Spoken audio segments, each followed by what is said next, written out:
इस Laplace transformation है इस एप्लीकेशन के थर्ड लेक्चर में हम एक्चुअली डिस्कस करेंगे लेप्लास ऑफ टी पावर ए कैसे कैलकुलेट कर सकते हैं। यहाँ नोट कर लें ए कोई सा भी रियल नंबर हो सकता है which is greater than -1। So yes, ये जर्नलाइज्ड फार्मूला है। इससे प्रीवियस लेक्चर में हमने डिस्कस किया है Laplace of T power N का क्या फार्मूला होगा। यहाँ पे ये n नेचुरल नंबर को रिप्रेजेंट कर रहा था। सो वो फार्मूला सिर्फ उसी वक्त वैलिड होगा जब हमारे पास नेचुरल नंबर हो। और हमने डिराइव किया है टी पावर n का Laplace actually n factorial divided by s power n plus 1 है। सो अब हम देखेंगे कि अगर लेट से हम n को जर्नलाइज करें किसी रियल नंबर पे, किसी रियल नंबर a पे, लेट से ये कोई रेशनल नंबर हो सकता है। सो उसको कैसे हम ऑब्टेन कर सकते हैं, उसका क्या फार्मूला है। ऑब्वियसली ये जो टी पावर n वाला फार्मूला है ये वर्क नहीं करेगा टी पावर 1/2 का लेप्लास कैलकुलेट करने के लिए।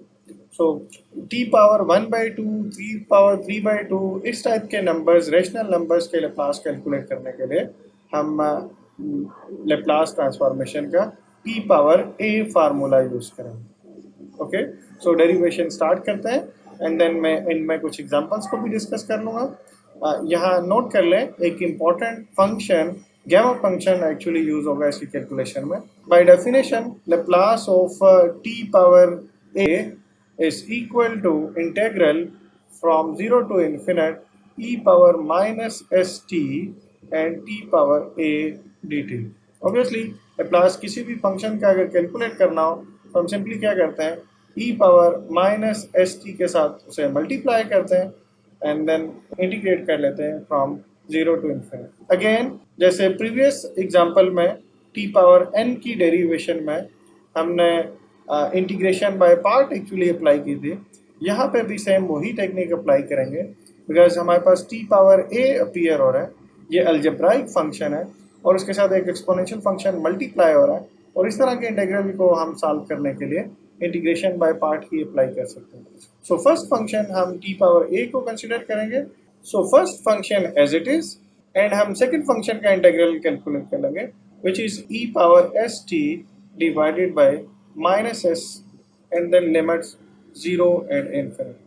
Minus sign 0 to infinite integral e power minus S T divided by minus S mean second function का integral and then derivative of first function. So again हम power rule apply करेंगे, T power a है so तब इसका derivative भी power rule के through calculate कर सकते हैं एंड पावर रूल में हम पावर को स्टार्ट में शिफ्ट कर देते हैं एंड पावर में से 1 माइनस कर देते हैं। बहुत सिंपल सा रूल है and integration with respect to t again perform हो जाएगी। नोट कर लें ये dt मेंशन करना मैंडेटरी है बिकॉज ये रिप्रेजेंट कर रहा है यहाँ पे integration with respect to t perform कर रहे हैं, s के रिस्पेक्ट से नहीं परफॉर्म कर रहे। ओके, सो फर्स्ट टर्म में हम लिमिट अप्लाई कर लेंगे। So limit t approaches to infinite t power a and e power minus st divided by minus s। okay, and then जब हम लोअर लिमिट रिप्लेस करेंगे t की position पे, ये t की लिमिट्स है। सो हम यहाँ पे जब लोअर लिमिट रिप्लेस करेंगे आंसर 0 आ गया। ओके, अब अगर हम सेकेंड टर्म को देखें सो हमारे पास a अपीयर हो रहा है, ये कांस्टेंट है और इसी तरह ये s भी कांस्टेंट है, नेगेटिव s। सो इसे आउटसाइड शिफ्ट कर लिया जाएगा। सो हमारे पास यहाँ पे जो टर्म बचेगी वो है a divided by s and then integral 0 to infinite and e power minus S T and t power a minus 1 and then dt। so yes, Laplace of t power a is this thing। okay, अब यहाँ पे integration perform करने के बजाय हम gamma function की definition को use करेंगे। हम गैमा फंक्शन को यूज करते हुए इस इंटीग्रल को in term of gamma function express कर लेंगे। अब गैमा फंक्शन क्या है उसको डिस्कस कर लेते हैं। Gamma function actually factorial function की जर्नलाइजेशन। ओके, फैक्टोरियल देख लें, n फैक्टोरियल लेट से हमने लिखा हुआ है। So it's mean n into n minus 1, n minus 2 and up to 3, 2 and 1। Okay, and actually ये फैक्टोरियल फंक्शन हमें ये इंफॉर्मेशन प्रोवाइड करता है कि लेट से हमारे पास 3 डिफरेंट बॉक्स है कितने डिफरेंट वेज में एक्चुअली प्लेस किया जा सकता है, वो actually n factorial function information provide करता है। सो यस, हमें पता है 6 डिफरेंट वेज हैं जिसमें हम इन्हें अरेंज कर सकते हैं, because 3 factorial is equal to 6 negative values का। एंड इसी तरह जो हमारे पास रियल वैल्यूज हैं 1/2 रेशनल वैल्यूज हैं, इनका फैक्टोरियल डिफाइन नहीं है। सो इस फैक्टोरियल फंक्शन को अगर जनरलाइज करें तो एक्चुअली गैमा फंक्शन हमारे पास मिलता है। Factorial function integers, positive integers के लिए डिफाइन है। अगर इसकी जर्नलाइजेशन करेंगे तो जो फंक्शन मिलेगा वो एक्चुअली गैमा फंक्शन है। ओके, जैसे फैक्टोरियल फंक्शन इस प्रॉपर्टी को होल्ड करता है, n factorial is equal to n into n minus 1 factorial. इसी तरह गैमा फंक्शन जो इसकी जर्नलाइजेशन है वो भी एक्चुअली इस तरह की प्रॉपर्टी को होल्ड करेगा, इस इंपॉर्टेंट रिजल्ट को। ओके, सो गैमा फंक्शन एक्चुअली है क्या? गैमा फंक्शन एक स्पेशल फंक्शन है जिसे हम गैमा, कैपिटल गैमा के साथ रिप्रेजेंट करते हैं। ओके, और लेट्स से ये x वेरिएबल के लिए डिफाइन है, where x can be real number, okay, but this x should not be equal to -1, -2 and -3। ये नेगेटिव इंटीजर्स के लिए डिफाइन नहीं है, बाकी x हर रियल वैल्यू के लिए डिफाइन है। Okay, and this is actually equal to integral 0 to infinite, okay, and e power minus t and then t power x minus 1 and dt। Okay, ये special function है जो कि integral की form में define है। और यहाँ नोट सुन लें, जो भी इसमें इनपुट देंगे हम, वो एक्चुअली यहाँ पावर में रिप्लेस करनी पड़ेगी, और देन इस इंटेग्रल को अगर हम एवेलुएट कर लें सो इससे हमें इसकी वैल्यू मिल जाएगी। यहाँ नोट ये है, अगर x इज पॉजिटिव इंटीजर, सो इस केस में ये जो गैमा फंक्शन है ये एक्चुअली फैक्टोरियल फंक्शन के साथ रिलेट किया जा सकता है, और हम लिख सकते हैं gamma function of n, this thing is equal to n minus 1 factorial. Okay, so yes, ये बहुत इंपॉर्टेंट रिजल्ट है।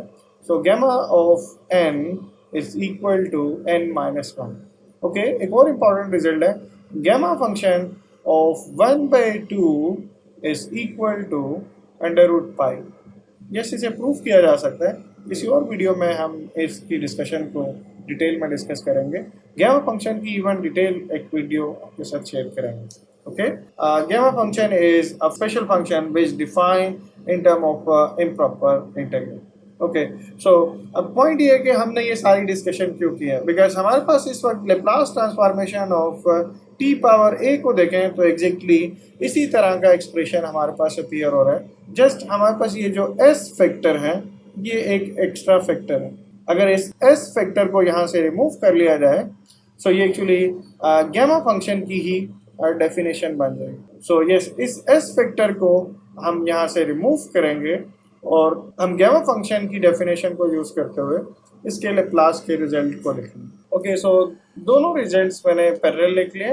Gamma of a is equal to integral 0 to infinite e power t and t power a minus 1, and then Laplace का जो result हमें obtain हुआ है वो भी लिख लें। ओके, अब यहाँ देखें एग्जैक्टली एक ही तरह का एक्सप्रेशन है, जस्ट ये s फैक्टर एक्स्ट्रा है।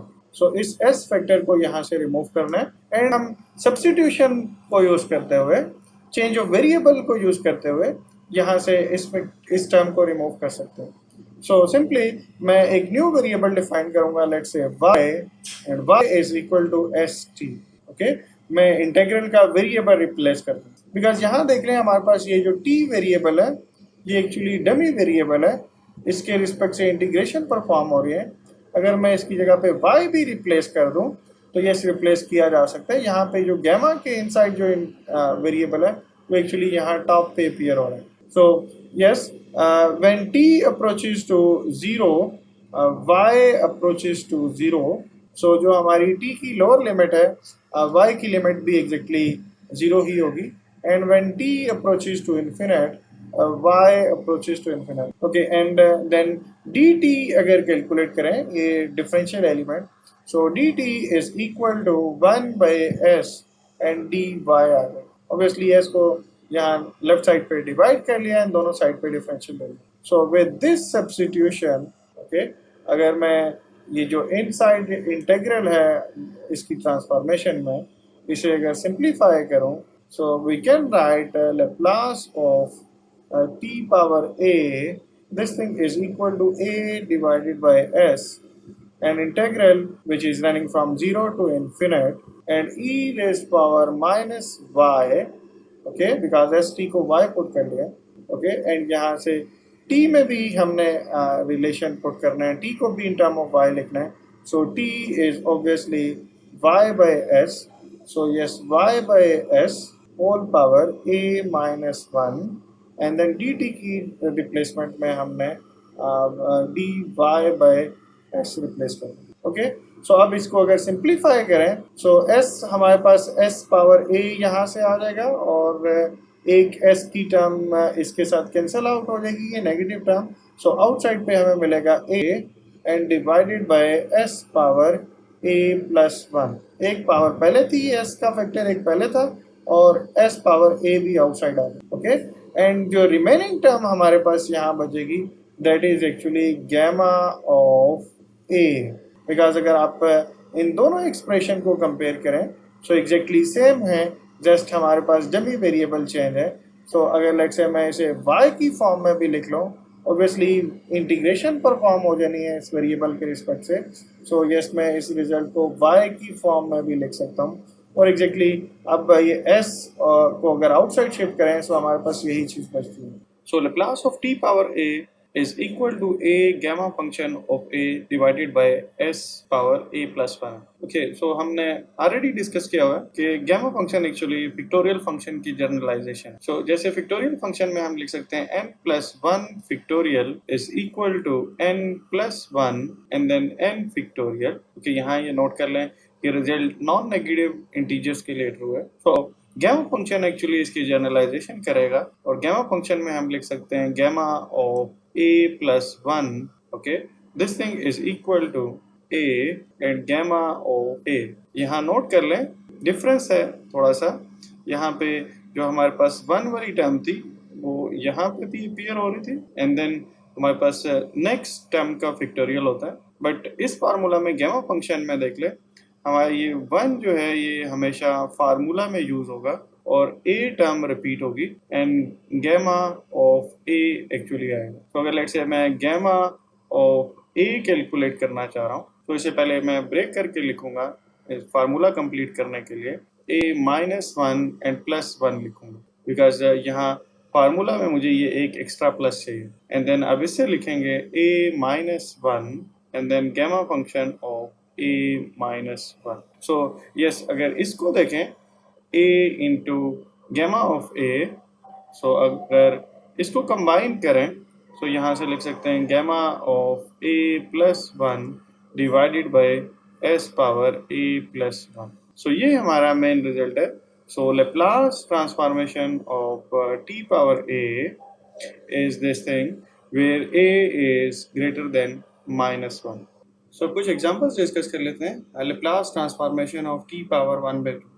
सो ऑब्वियसली इसमें गैमा फंक्शन इन्वॉल्व होगा, gamma of one by two plus one and divided by s power one by two plus one, okay.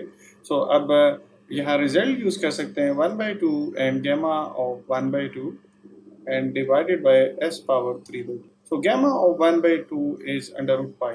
So obviously final result आ जाएगा Laplace transformation of t power 1 by 2 is actually 1 by 2 under root pi divided by s power 3 by 2. इसी तरह अलग से Laplace transformation of t power minus 1 by 2 calculate करना है। So simply gamma of minus 1 by 2 plus 1 and divided by t power minus 1 by 2 plus 1. And then यहाँ से gamma of one by two आ जाएगा which is equal to under root pi and divided by S power one by two. So gamma of three by two plus one and divided by S three by two plus one, okay. So yes, this thing is equal to 3 by 2 and gamma of 3 by 2 and divided by s power 5 by 2. And next step में मैं इस 3 by 2 को फिर से break करके लिखूंगा, So we can write 3 by 2 and s power 5 by 2 and gamma of 3/2 को हम ब्रेक करके लिख सकते हैं gamma of 1/2 and plus 1 and then फिर इसे लिख सकते हैं 3/2 and then 1/2 and gamma of 1/2 and denominator में s पावर 5/2 है। सो सिंप्लीफाई करें so 3/4 under root pi divided by s power 5/2। तो yes this is our final answer. Next video में हम डिस्कस करेंगे Laplace transformation of sine A T कैसे calculate करें। यहाँ एंगल हम जर्नलाइज्ड ए रख रहे हैं, सो कोई सा भी एंगल हो सकते हैं। एंड इसी तरह Laplace transformation of cos A T कैसे कैलकुलेट करें।